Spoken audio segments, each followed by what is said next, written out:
बिस्मिल्लाहिर्रहमानिर्रहीम। अस्सलाम वालेकुम। आप देख रहे हैं दुआ स्टिचेस। आज की इस वीडियो में मैं प्लाज़ो की कटिंग और स्टिचिंग बताऊंगी।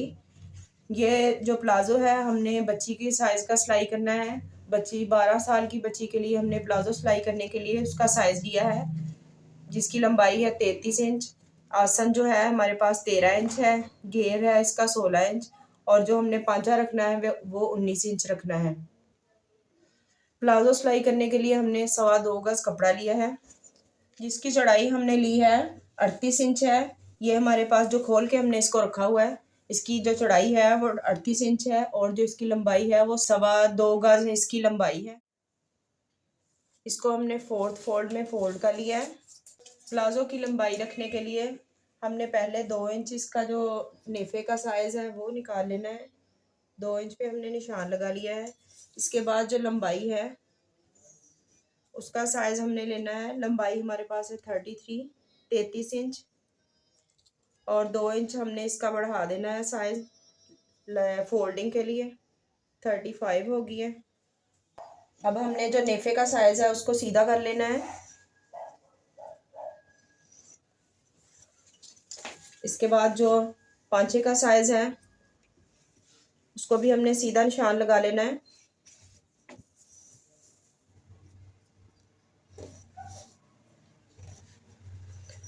हमने इन दो निशान को सीधा कर लिया है। इसके बाद हमने जो इसका घेर लेना है, जो हमारे पास इसका घेर है वो 16 इंच है, तो हमने इसका 16 इंच पे निशान लगा देना है। ये देखिए हमारे पास जो इसका घेर है वो है 16 इंच, तो इसको हमने 16 इंच पे रख कर इसका निशान लगा देना है। 1.5 इंच हमने इसको बैक कर लेना है, 1.5 इंच। अब आसन का जो साइज़ है हमने इसका लेना है 1.5 इंच, हमने इसका छोटा किया है। आसन बनाने के लिए हमने इसका साइज़ लेना है 11 इंच। ये देखिए इसको हमने 11 इंच पे निशान लगा दिया है। 1.5 इंच बढ़ाकर हमने इसका आसन तैयार करना है। अब इसका आसन बनाने के लिए हमने इस निशान को हमने गोलाई में करना है। ये देखिए यहाँ पे हमने इसको गोलाई में कर लिया है। अब हमने इसका जो पांचे का साइज़ है वो लेना है। इस सिलाई को हमने सीधा कर लेना है। इस सिलाई को हमने बिल्कुल सीधा निशान लगाया है। ये हमने सीधा निशान बिल्कुल नहीं लगाना। जब हमने इसकी कटिंग करनी है तो इसको हमने हल्का सा गोलाई में कटिंग करनी है, ताकि हमारा जो है वो इसका खिंचाव ना पड़े। अब हमने ये वाले निशान नाप करने हैं। ये देखें यहाँ से हमने इसका नाप लेना है। यहाँ से हमने इसका नाप लिया है 33 इंच है। अब यहाँ से भी हमने इसका नाप लेना है, तो 33 इंच पे ही हमारा जो निशान है वो आए। ये देखें यहाँ से थोड़े फासले पे हमने इसका निशान लगाना है।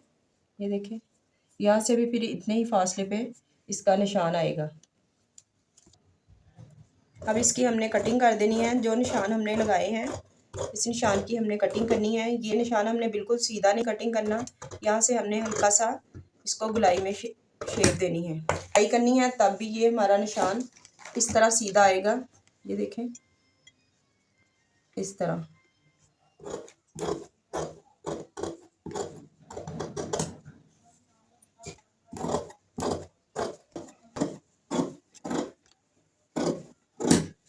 ये हमारी प्लाज़ो की कटिंग हो गई है। अब इसको हम स्टिच करना बताएंगे।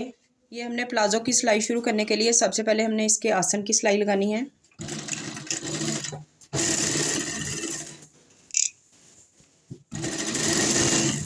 आपने आसन की सिलाई यहाँ पे ख़त्म नहीं करनी, बाहर निकालनी नहीं है। यहाँ पे 1 इंच आपने पीछे को हटाकर आपने ख़त्म करनी है। ये देखिए हमने 1 इंच पीछे को हटाकर यहाँ पे हमने ख़त्म कर दी है। इसी तरह हमने दूसरी साइड पे भी इसी तरह सिलाई लगानी है। ये हमने आसन की दोनों साइड पे सिलाई लगा ली है। इसके बाद हमने ये नेफ़ा फोल्ड करना है। नेफ़ा फोल्ड करने के लिए हमने इलास्टिक का साइज़ लिया है। ये इलास्टिक हमने ली है। ये हमारे पास जो इलास्टिक है वो है 22 इंच। 22 इंच पे हमने जो इलास्टिक है हमने कटिंग की है। अब इसको हमने गोलाई में सिलाई लगा लेनी है।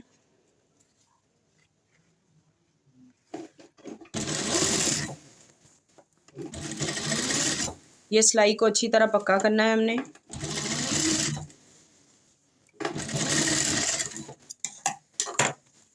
इस तरह हमने इसको पक्का कर लिया है। ये हमारी गोल शेप में हो गई है, ये देखें। इलास्टिक लगाने के लिए सबसे पहले हम इसको सिंगल फोल्ड करेंगे सिलाई के साथ।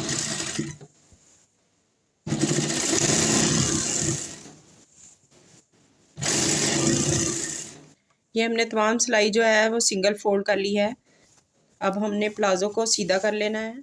ये हमने सीधा कर लिया है इसको, और जहाँ से हमने ये आसन की सिलाई लगाई है वहाँ से हमने इसकी इलास्टिक लगानी शुरू करनी है। ये ख्याल रखना है जब हमने सिलाई लगानी है तो ये सिलाई इस सिलाई के बिल्कुल सामने आए।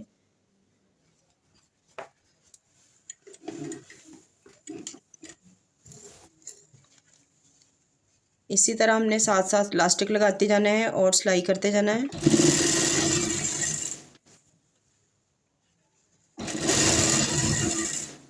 ये तमाम सिलाई हमने इस तरह गुलाई में लगा देनी है।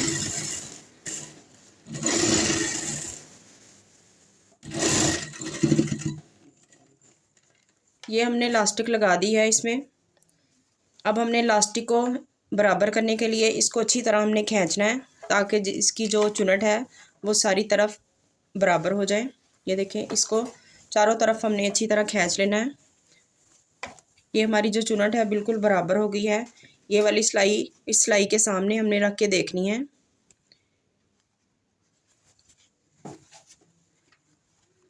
यहाँ से हमने इसको यहाँ से पकड़ना है। ये देखें, हमारी बिल्कुल सिलाई एक दूसरे के सामने आई है। इस तरह ये हमारी सिलाई बिल्कुल बराबर बैठी है। अब हमने इसके ऊपर सिलाई लगा देनी है प्लास्टिक को। ये सिलाई लगाने के लिए हमने यहाँ से आगे से भी खींचना है और पीछे से भी अच्छी तरह हमने खींचना है।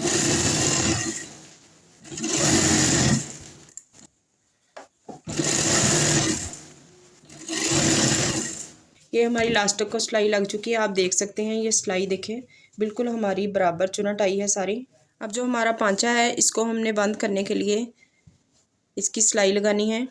यहाँ से हमने पकड़ के तो इसकी सिलाई लगा लेनी है। जहाँ से हमारा जो पांचा है एंड होता है वहाँ से हमने इसकी सिलाई शुरू करनी है।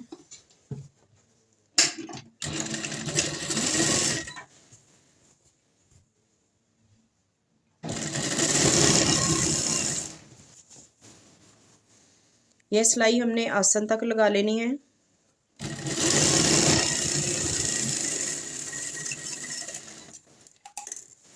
हमने ये सिलाई आसन तक लगा ली है। इसी तरह हमने दूसरी सिलाई भी लगा लेनी है। अब जो हमने आसन की सिलाई खुली छोड़ी थी वो हमने किस तरह बंद करनी है ये मैं आपको बताती हूँ। हमने दोनों साइडों पे सिलाई लगा ली है। यहाँ से हमने जो आसन की सिलाई छोड़ी थी इस तरह इसको गुलाई में बिल्कुल निशान लगा के तो यहाँ पे हमने इसको सिलाई लगा लेनी है। ये देखें, जो हमने सिलाई 1 इंच 2 इंच पीछे को छोड़ दी थी वहाँ से हमने इसको गुलाई में अब शेप दे देनी। ये जो कपड़ा है हमने इसको एक तरफ फोल्ड करके इस तरह, तो इसके ऊपर हमने डबल सिलाई लगाई है ताकि जो हमारा आसन है वो अच्छी तरह पक्का हो जाए। और हमने जो सिलाई छोड़ी थी वहाँ पे इस सिलाई को मिला दिया है और बाहर की तरफ हमने निकाल लिया है। इस तरह अब ये सिलाई हमारी जो पक्की हो गई है। अब पजामे को हमने सीधा कर लेना है। ये हमारा जो पजामे का नीचे वाला पांचा है इसको हमने 2 इंच फोल्ड के लिए रखा था, तो इसी तरह हमने इसका जो नीचे वाला हिस्सा है वो फोल्ड कर देना है।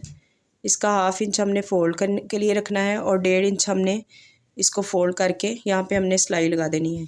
इस तरह हमने साथ साथ फोल्ड करते जाना है और सिलाई लगा देनी है।